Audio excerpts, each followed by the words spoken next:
Sur ces images, des véhicules blindés ukrainiens ciblés par des tirs russes. La Russie affirme avoir repoussé ce lundi ce qu'elle qualifie d'une offensive ukrainienne de grande envergure. L'attaque aurait été menée par 6 bataillons mécanisés et 2 bataillons de chars.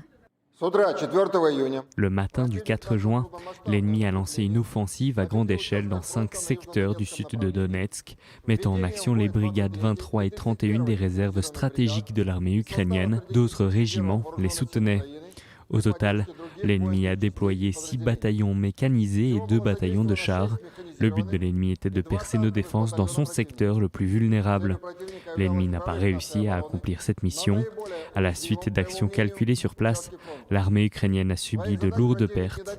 250 personnes, 16 chars, 3 véhicules blindés de transport de troupes et 21 véhicules blindés. Les autorités ukrainiennes n'ont pas commenté ces événements dans l'immédiat.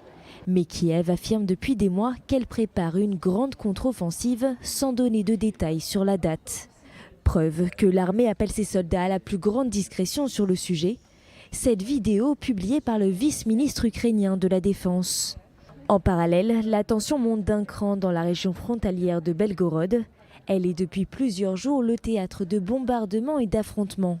Le district de Chebekino, qui compte plus de 40 000 habitants, a été touché par des centaines de tirs d'artillerie qui ont fait plusieurs morts et ont poussé des milliers de civils à fuir.